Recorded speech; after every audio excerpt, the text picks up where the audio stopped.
Hello guys, welcome to our channel. இன்னைக்கு வீடியோவில் நம்ம என்ன பார்க்க போறோம்னா, ஒரு i9ல ஒரு ஒர்க் ஸ்டேஷன் தான் அன்பாக்ஸ் பண்ண போறோம். நம்ம அன்பாக்ஸ் பண்ண போற ஒர்க் ஸ்டேஷன் இதுதான். இதில் நம்ம அன்பாக்ஸ் பண்ணி அடிஷ்னலாக ரேமு, கிராஃபிக்ஸ் கார்டு, எஸ்எஸ்டி எல்லாம் அப்கிரேட் பண்ண போறோம். வாங்க வீடியோக்குள்ள போய் டீட்டெயிலாக பார்க்கலாம்.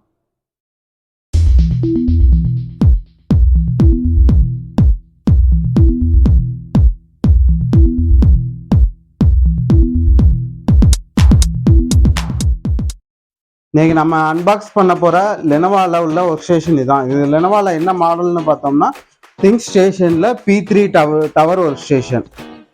P3 tower work station. இதோட கான்ஃபிகரேஷன் என்னன்னு பார்த்தோம்னா, i9ல 14th ஜென்ரேஷன்ல 16 GB RAM 1 TB SSDயோட வருது. இதில் வந்து நம்ம அடிஷ்னலாக என்ன பண்ண போறோம்னா, அடிஷ்னலாக 2 32 GB ரேமும், அது போக ஒரு 12 GB கிராஃபிக்ஸ் கார்டு, ஒரு 2 TB ஹார்ட் டிஸ்க், ஒரு அடிஷ்னல் ஒரு 1 TB ஹார்ட் டிஸ்க் வந்து அப்கிரேட் பண்ண போகிறோம். வாங்க ஃபர்ஸ்ட் அன்பாக்ஸ் பண்ணுவோம். உள்ள என்ன கொடுத்துருக்காங்கன்னா, ஃபர்ஸ்ட் ஓப்பன் பண்ண உள்ள ஒரு சின்ன பாக்ஸ் கொடுத்துருக்காங்க. இதில் வந்து ஒரு பவர் கேபிளும் இதுக்குரிய மவுஸும் கொடுத்துருக்காங்க.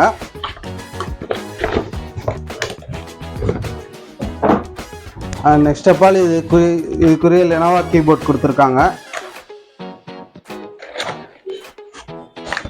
கீபோர்டு பார்த்தோம்னா கமர்ஷியல் கீபோர்டு தான் கொடுத்துருக்காங்க.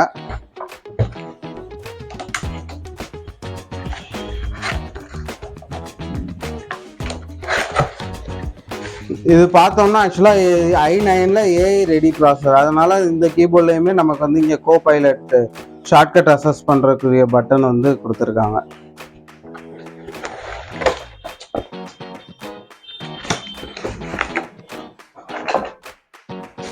வாங்க நெக்ஸ்ட் ஒர்க் ஸ்டேஷனை வெளியே எடுப்போம்.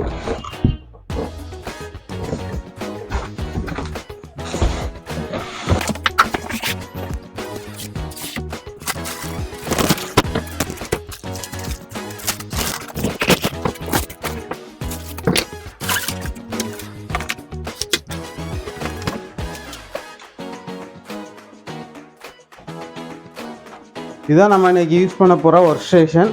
இது பார்த்தோம்னா திங்க் பேட்ல P3 மாடல் இதோட மாடலு. இதில் வந்து i9ல vPro ப்ராசஸர் கொடுத்துருக்காங்க. அதாவது vPro ப்ராசஸர் மீன்ஸ் இதில் வந்து இது எல்லாமே AI ரெடி ப்ராசஸர். முன்னாடி என்னென்ன இருக்குது அப்படின்னோம்னா, பவர் ஆன் பட்டன் கொடுத்துருக்காங்க. அடுத்து பவர் ஆன் இண்டிகேஷனுக்கு ஒரு சின்ன லைட் கொடுத்துருக்காங்க. And next of all audio jack வந்து கொடுத்துருக்காங்க. இதில் வந்து ஆடியோ ஜாக்குக்கு வந்து மைக்குக்கு தனியாக, ஹெட்செட்டுக்கு தனியாக பின் கொடுத்துருக்காங்க. அண்ட் C டைப் போர்ட் கொடுத்துருக்காங்க. நான் முன்னாடி 4 USB போர்ட் கொடுத்துருக்காங்க. அது போக CD டிரைவும் இந்த மாடலில் சேர்ந்து வருது. Next of all back side என்னென்ன போர்ட்ஸ் கொடுத்துருக்காங்கங்கிறத பார்ப்போம். பேக் சைடு வந்து சிங்கிள் ஆடியோ ஜாக் கொடுத்துருக்காங்க. அடுத்து DP போர்ட் 2, ஒரு HDMI போர்ட்டும் கொடுத்துருக்காங்க. நான் பின்னாடி 4 USB போர்ட், ஒரு LAN போர்ட் கொடுத்துருக்காங்க. அதுபோக சீரியல் போர்ட்டும் கொடுத்துருக்காங்க. நம்ம இதில் வந்து அடிஷ்னலாக கிராஃபிக்ஸ் கார்டு அப்கிரேட் பண்ணுறதுக்கு இங்கே ஒரு ஃபேன் கொடுத்துருக்காங்க. ஓப்பன் பண்ணி உள்ள இன்னும் எத்தனை ஃபேன் கொடுத்துருக்காங்க அப்படிங்கிறத பார்ப்போம். ஃபர்ஸ்ட் ஆஃப் ஆல் நம்ம பேனலை ஓப்பன் பண்ணி அப்கிரேட் பண்ணுறதுக்கு முன்னாடி ஃபஸ்ட்டு ஆன் பண்ணி டிஸ்பிளே பார்த்து இது என்ன கான்ஃபிகரேஷன் இருக்குது அப்படிங்கிறத வந்து பார்த்துருவோம்.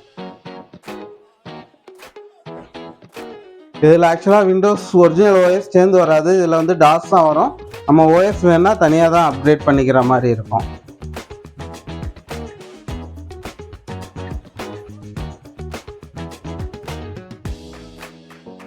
ஆன் ஆயிடுச்சு. ஃபஸ்ட்டு டிஸ்பிளே வர்றதுக்கு முன்னாடியே இங்கே கேப்ஸ் லாக்கில் வந்து லைட் வந்துடும். சிஸ்டம் கரெக்டாக ஃபங்க்ஷன் ஆகுதுன்னா நம்ம இதை வச்சே கண்டுபிடிச்சிடலாம்.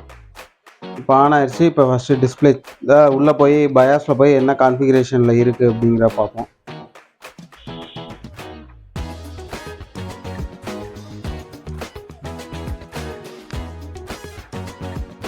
பயாஸ் ஓப்பன் பண்ணோன்னே இதில் டிஃபால்ட்டாக மாடல் நம்பர் என்ன அப்படின்னு கொடுத்துருக்காங்க. இதில் வந்து இன்பில்டாக டாஸ் மாடல் வர்றதுனால இங்கே OS கீ வந்து எதுவும் காட்டலை. இப்போ சிஸ்டம் சம்மரி பார்க்குறோம். i9ல 14th ஜென்ரேஷன் 14900 ப்ராசஸரு. இது வந்து 2 GHz 24 கவுண்ட் வரைக்கும் இன்க்ரீஸ் ஆகும் இந்த ப்ராசஸரு. இன்பில்டாக ரேம் பார்த்தோம்னா 16 GB இருக்குது. அண்ட் நெக்ஸ்ட் ஆஃப் ஆல் இதில் வந்து 1 TB NVMe கொடுத்துருக்காங்க. அதோட பிராண்ட் என்னன்னா சாம்சங்கு. CD டிரைவும் இன்பில்டாக வந்துடுது. இதுதான் இதோட பேசிக் கான்ஃபிகரேஷன். நம்ம இதில் இப்போ ஆட் ஆனால் என்னென்ன பண்ண போகிறோம்னா, ரெண்டு ரெண்டு ரேம் வந்து அடிஷ்னலாக ஆட் பண்ண போகிறோம். 232 GB, ரெண்டுமே 5200 DDR5 ஸ்பீடில் 2 ரேம் மட்டும் அடிஷ்னலாக ஆட் பண்ணுறோம். அதுபோக hard disk 2 TB normal hard disk ஒன்று ஆட் பண்ணுறோம். அதுக்கடுத்து க்ரூஷியலில் P3+ங்கிற NVMe ஒன்றும், NVMe வந்து நம்ம உள்ளே ஆட் பண்ணுறதுக்கு வந்து இந்த கேசிங் வந்து யூஸ் பண்ணுறோம். அதுபோக அடிஷ்னலாக கிராஃபிக்ஸ் கார்டு வந்து 3060ல் 12GB கிராஃபிக்ஸ் கார்டு, இது எல்லாத்தையுமே நம்ம இப்போ இதுக்குள்ளே இன்சர்ட் பண்ண போகிறோம். வாங்க இப்போ இது எல்லாத்தையுமே இன்சர்ட் பண்ணுவோம்.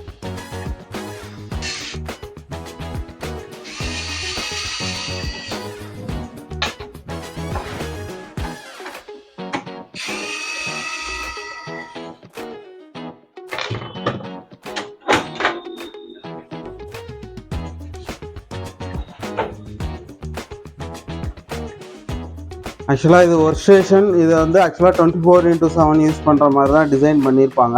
ஸோ 24x7 ஒர்க் பண்ணாலும் இதை ஹீட்டை வெளியே தரக்காண்டி நல்ல ஏர் வென்டிலேஷன் கொடுத்துருக்கோம். நம்ம ஃபஸ்ட் டைம் அன்பாக்ஸ் பண்ணுற ஒரு பிராண்டட் சிஸ்டத்தில் இத்தனை ஃபேன் உள்ளது இப்போ தான் பார்க்குறோம். இதுக்கு முன்னாடி நம்ம அசம்பிள் பண்ணாத நம்ம அடிஷ்னலாக கூலிங் ஃபேன் வாங்கி போட்டு கேபினெட்டில் பார்த்துருப்போம். இதில் வந்து பிராண்ட்லேருந்தே ஃபேன் கொடுத்துருக்காங்க.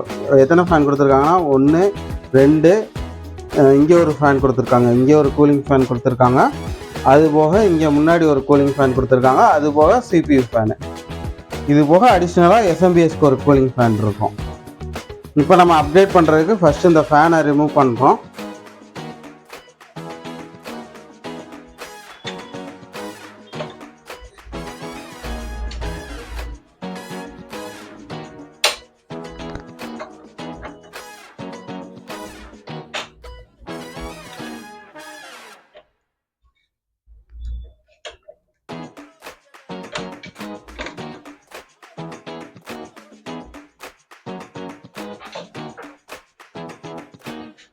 இப்போ இதில் ரேம் பார்த்தோம்னா நம்ம இங்கே தான் அப்கிரேட் பண்ண போகிறோம்.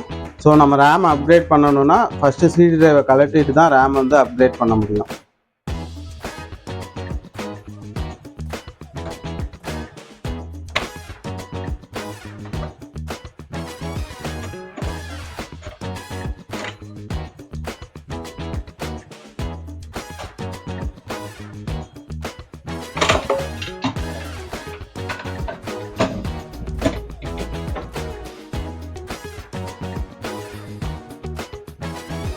ஆக்சுவலாக இதில் போர்டில் என்னென்ன இருக்குதுன்னு பார்த்துருவோம். SMBSலேருந்து போர்டுக்கு இங்கே ஒரு பவர் சப்ளை, இங்கே ஒரு பவர் சப்ளை கொடுத்துருக்காங்க. நெக்ஸ்ட் ஆஃப் ஆல் இதில் வந்து ரேம் வந்து இந்த ரேம் ஸ்லாட்டை பற்றி ஒரு முக்கியமான விஷயம் சொல்லிடுறேன். இது வந்து டூயல் ரேம் ஸ்லாட்டும்பாங்க. அதாவது இந்த 2 ரேமும் ஒரு ஸ்பீடில் போடணும், இந்த 2 ரேமும் ஒரு ஸ்பீடில் போடணும். எக்ஸாம்பிள் இப்போ நம்ம வந்து லெனோவா ரேம் பார்த்தோம் அப்படின்னோம்னா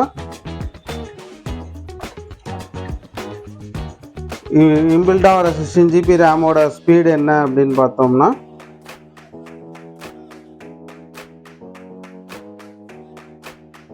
5600 கொடுத்துருக்காங்க.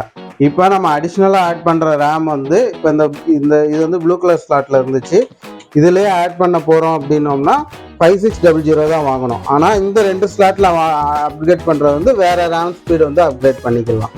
அதனால தான் நம்ம இந்த 2 ரேம் ஸ்லாட்டுக்கு வந்து 5200ல் வந்து DDR5ல 8 GB வாங்கியிருக்கோம்.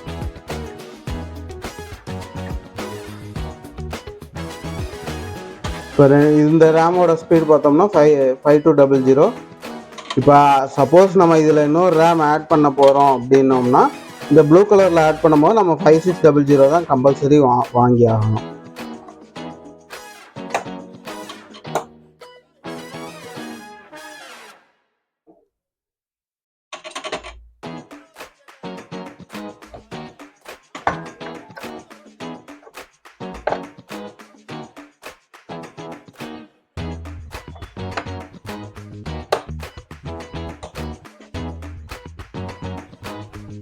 இப்போ வந்து ரேம் ஆட் பண்ணியாச்சு.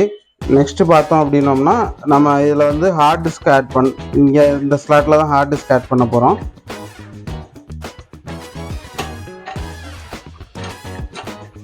இந்த ஹார்ட் டிஸ்க் கேபிள் வந்து இதில் டிஃபால்ட்டாக கொடுத்துருக்காங்க. இதை வந்து நம்ம இப்போ இதில் வந்து ஆட் பண்ண போகிறோம்.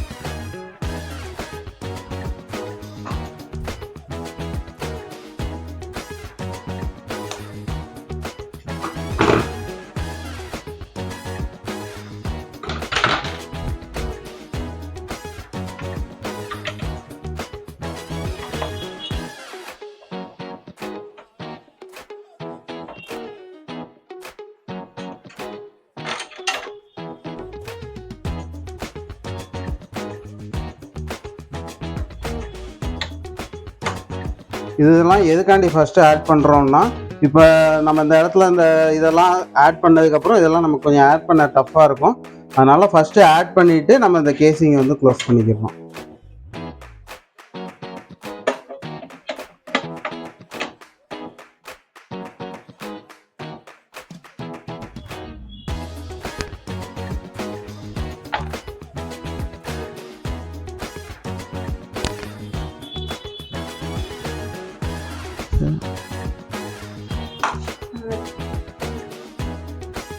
ஆக்சுவலாக அந்த கேசிங்கில் தான் நம்ம வந்து NVMe வந்து ஆட் பண்ண போகிறோம். இது வந்து நம்ம லெனோவாவில் தான் டேரெக்டாக பர்ச்சேஸ் பண்ணியிருக்கோம். ஃபஸ்ட்டு இந்த கேப் வந்து உள்ளே இது பண்ணிக்கணும்.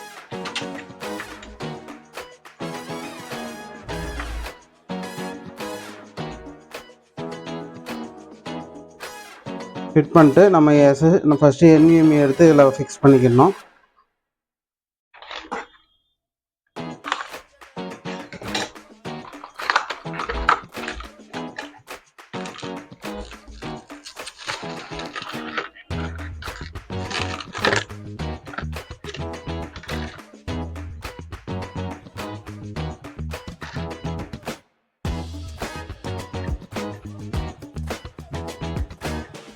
இப்போ NVMe வந்து இங்கே ஃபிக்ஸ் பண்ணியாச்சு. அடுத்து இந்த மேலே வந்து இந்த ஹீட் சிங் இதை வந்து ஃபிட் பண்ண போகிறோம்.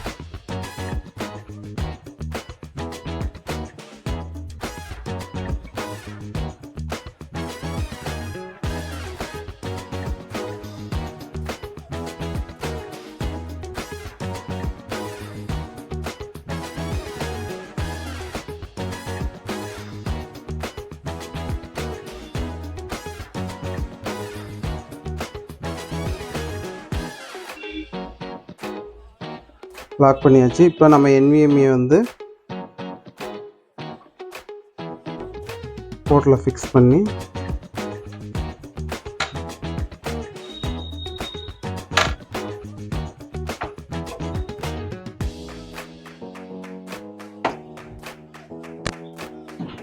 போர்ட்டில் ஃபிக்ஸ் பண்ணியாச்சு. Next of all 2 TB hard disk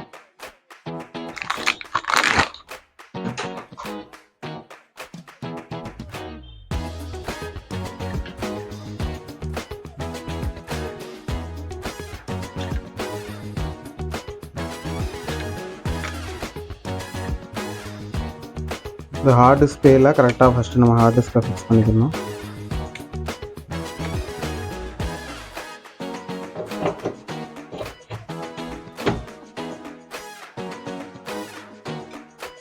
heart disk சட்டா மாட்டுறோம்.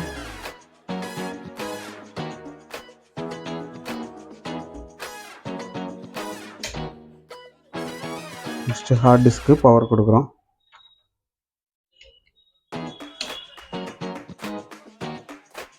நெக்ஸ்ட் ஆஃப் ஆல் வாங்க கிராஃபிக்ஸ் கார்டை வந்து ஃபிக்ஸ் பண்ணிடுறோம்.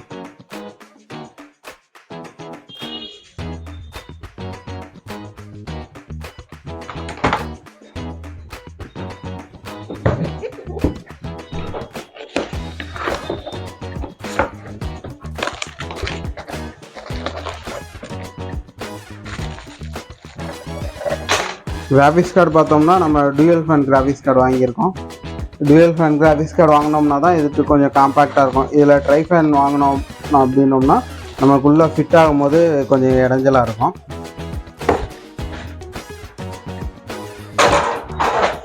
கிராஃபிக்ஸ் கார்டை உள்ளே ஃபிக்ஸ் பண்ணுறதுக்கு முன்னாடி பண்ண வேண்டிய விஷயங்கள் என்னென்னா, ஃபஸ்ட்டு இந்த ஹார்ட் டிஸ்க்கு அதாவது கிராஃபிக்ஸ் கார்டுக்குரிய பவரை வந்து டேக் பண்ணி வச்சுருப்பாங்க. அந்த டேக்கை கட் பண்ணி இந்த வயரை ஃப்ரீ பண்ணிக்கணும்.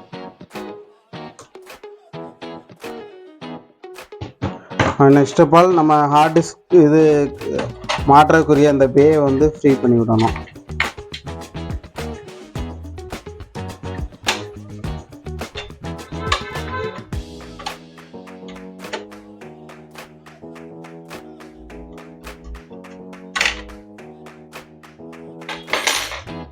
ஃப்ரீ பண்ணிட்டு இப்போ நம்ம கிராஃபிக்ஸ் கார்டை வந்து எதுக்காண்டி ஃபஸ்ட்டு ஸ்லாட்டில் மாட்டுறோம் அப்படின்னோம்னா, இதை மாட்டினோம்னா இந்த கேபிள் வந்து தட்டுறதுக்கு வாய்ப்பு இருக்குது. அதனால நம்ம இதை வந்து ஃபஸ்ட்டு ஸ்லாட்டில் வந்து ஃபிட் பண்ண போகிறோம்.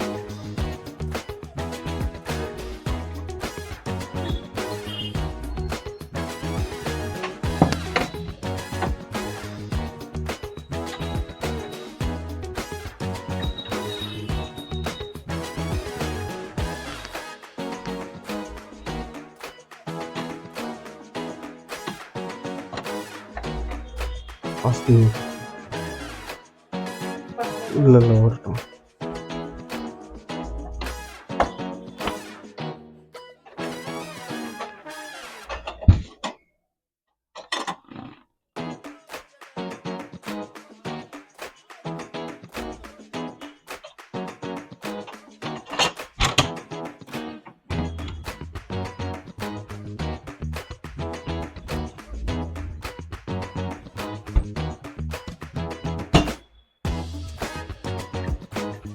நம்ம கிராஃபிக்ஸ் கார்டு மாட்டே இந்த லாக் இப்போ ஓப்பனில் இந்த லாக் வந்து ஆட்டோமேட்டிக்காக லாக் ஆகிக்கணும். அது லாக் ஆகிருக்கான்னு மட்டும் செக் பண்ணிக்கணும். செக் பண்ணிட்டு இதை க்ளோஸ் பண்ணிட்டோம் அப்படின்னோம்னா ஹார்ட் டிஸ்க் ஃபிட் ஆயிரும். இப்போ நம்ம இதில் என்னென்ன ஆட் பண்ணியிருக்கோம்னா அடிஷ்னலாக 2 ரேம் ஆட் பண்ணியிருக்கோம், கிராஃபிக்ஸ் கார்டு ஆட் பண்ணியிருக்கோம், ஒரு NVMe ஆட் பண்ணியிருக்கோம், ஒரு ஹார்ட் டிஸ்க் ஆட் பண்ணியிருக்கோம். இப்போ நம்ம என்ன பண்ண போகிறோம்னா இதுக்கு கிராஃபிக்ஸ் கார்டுக்கு வந்து பவர் கொடுக்குறோம்.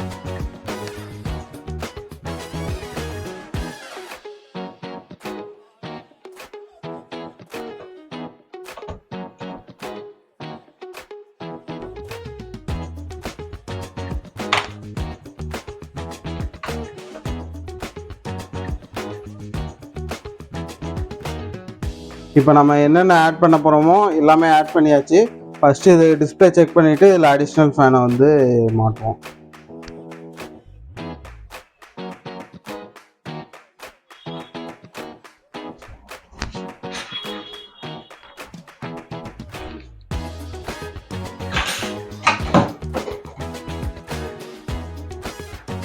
எனக்குமே ரேம் அப்கிரேட் பண்ணோம் அப்படின்னோம்னா ஃபஸ்ட் டைம் வந்து டிஸ்பிளே வர்றதுக்கு வந்து கொஞ்சம் டிலே ஆக தான் செய்யும். ஸோ எனக்குமே ரேம் அப்கிரேட் பண்ணுறப்ப மட்டும் கொஞ்சம் பொறுமையாக இருக்கணும். இப்போ இது வந்து நம்ம டியூயல் ஃபேன் வாங்கியிருக்கனால இப்போ இந்த இதில் இருக்குது. இது ட்ரைபேட் ஃபேன் வாங்கியிருந்தோம்னா இவ்வளோ தூரத்துக்கு வந்துட்டு நமக்கு கேபினெட்டில் ரொம்ப இடைஞ்சலாக இருக்கும். அதனால் ஒரு ஸ்டேஷன் போகிறப்ப டியூயல் ஃபேனோட எந்த கிராஃபிக்ஸ் கார்டு வாங்கினாலும் நமக்கு உள்ளே ஃபிட் பண்ணுறதுக்கு ஈஸியாக இருக்கும்.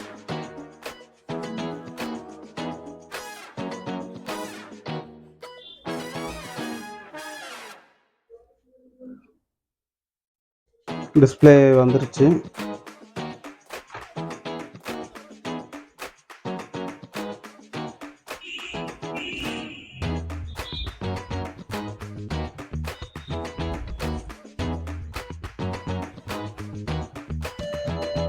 இப்போ வந்து நம்ம அடிஷ்னல் 2 ஃபேனையும் கழட்டி வச்சுருக்கனால அது வந்து எரர் காட்டுது.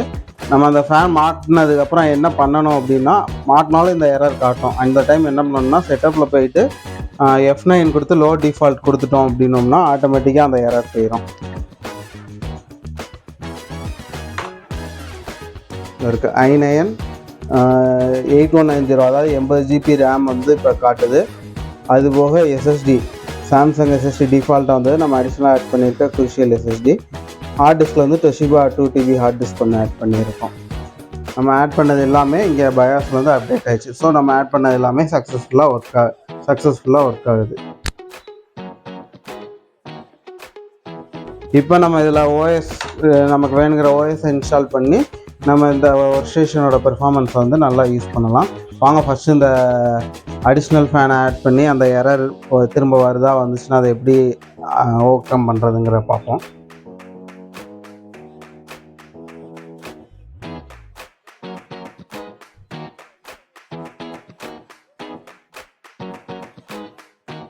இதில் டிசைன் பண்ணியிருக்கதே பாருங்கள், நல்லா பிளான் பண்ணி டிசைன் பண்ணியிருக்காங்க. இப்போ நம்ம இந்த கிராஃபிக்ஸ் கார்டு கேபிள் வந்து ஃபேனில் தட்டக்கூடாதுன்னு சொல்லிட்டு அந்த கேபிள் போகிற மாதிரி வே கொடுத்து அந்த கூலிங் ஃபேன் வந்து டிசைன் பண்ணியிருக்காங்க.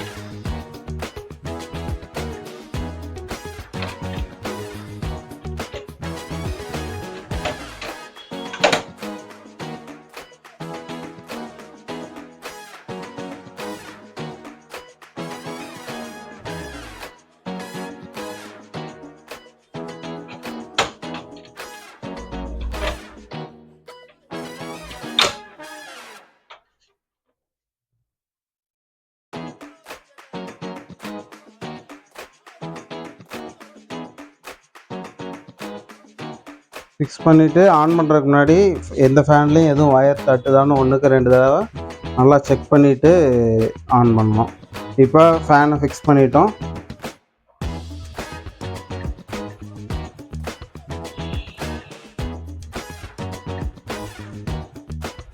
ஃபேன் சக்ஸஸாக ரன் ஆகுது. இப்போ அந்த எரர் வருதா அப்படிங்கிறத பார்ப்போம்.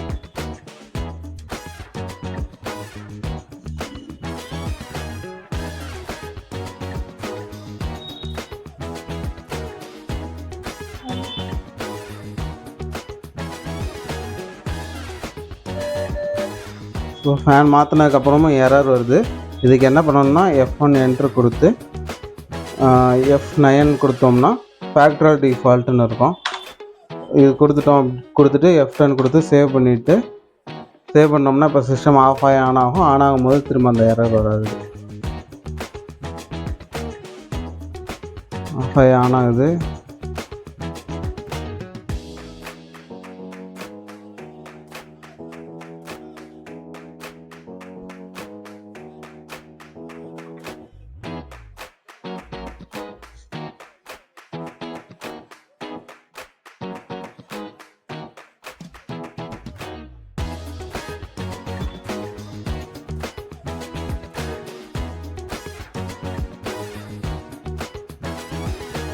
ஆன் ஆயிடுச்சு.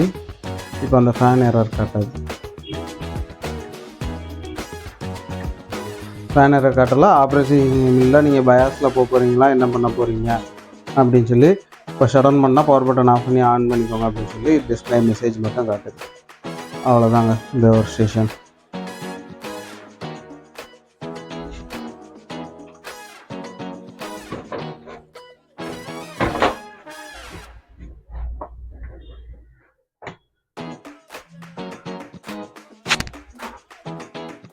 கைஸ், ஃபைனலாக நம்ம இன்றைக்கி ஒரு ஒர்க் ஸ்டேஷனை வந்து அன்பாக்ஸ் பண்ணி அதை வந்து கிராஃபிக்ஸ் கார்டோட ஒரு அப்டேட் பண்ணியிருக்கோம். ஆக்சுவலாக இப்போ நீங்கள் ஒரு கேமிங் பிசி அசம்பிள் பண்ணலாம் அப்படின்னு நினைக்கிறப்ப இந்த மாதிரி ப்ரிஃபரபிள் ஆப்ஷனும் போகலாம். இப்போ நம்ம கேமிங் பிசியில் ஒரு கான்ஃபிகரேஷன் டிசைட் பண்ணுறோம். அது என்னென்னா, நம்ம அசம்பிள் பண்ணும்போது that is not tested product. Different பிராண்டில் இருந்து வாங்கி அசம்பிள் பண்ணி நம்ம யூஸ் பண்ண போகிறோம். ஸோ அதில் நம்ம ஒரு சில டிஃபிகல்ட்டிஸ் ஃபேஸ் பண்ணலாம். நம்மளோட அப்ளிகேஷன் கரெக்டாக பெர்ஃபார்மன்ஸ் பண்ணாமல் இருக்கலாம். ஆனால் இந்த மாதிரி பிராண்டடில் வாங்கும்போது என்னென்னா, இது வந்து பக்காவாக R&D பண்ணி வந்த ப்ராடக்டாக இருக்கும். இதில் வந்து என்னென்ன ரேம் அப்கிரேட் பண்ணால் என்னென்ன விஷயம் இருக்காது அப்படிங்கிறது வந்து பக்காவாக R&D பண்ணி ஏற்கனவே டேட்டா ஷீட் வச்சுருப்பாங்க. இந்த டேட்டா ஷீட்டை வச்சு அப்கிரேட் பண்ணோம்னா நம்ம யூஸ் பண்ணுற அப்ளிகேஷனுக்கு நல்லா யூசர் ஃப்ரெண்ட்லியாக இருக்கும். அண்டு ரெஸ்ட் ஆஃப் ஆல் இதோட ப்ரைஸிங் பார்த்தோம்னா, அசம்பிள் பண்ணுறதுக்கும் இதுக்கும் கிட்டத்தட்ட ப்ரைஸிங் பார்த்தோம்னா எப்படியும் ஒரு 20,000 கண்டிப்பாக டிஃப்ரென்ஸ் இருக்கும். ஏன்னா இதில் நம்ம அடிஷ்னலாக OS போடுவோம். அது எல்லா காஸ்டிங்கும் கம்பேர் பண்ணும்போது கண்டிப்பாக 20,000 டிஃப்ரென்ஸ் இருக்கும். ஆனால் அதுக்கு ஏற்ற ஒர்த்தான்னு கேட்டிங்கன்னா கம்பல்சரி அதுக்கு ஏற்ற ஒர்த்தாக தான் இது ஒர்க் பண்ணணும். இந்த வீடியோவில் எதுவும் மிஸ்டேக் பண்ணியிருந்தோம்னா கீழே கமெண்ட் பண்ணுங்கள். நெக்ஸ்ட் வீடியோவில் கண்டிப்பாக திருத்திக்கிறோம். இந்த வீடியோ பிடிச்சிருந்துச்சுன்னா மறக்காமல் லைக் பண்ணி சப்ஸ்கிரைப் பண்ணி சப்போர்ட் பண்ணுங்கள். நாங்கள் வேறு எதுவும் இதே மாதிரி உங்களுக்கு வீடியோ பண்ணணுன்னாலும் கீழே கமெண்ட் பண்ணுங்கள். கண்டிப்பாக அதை பண்ண ட்ரை பண்ணுறோம். தேங்க்யூ ஃபார் வாட்சிங்.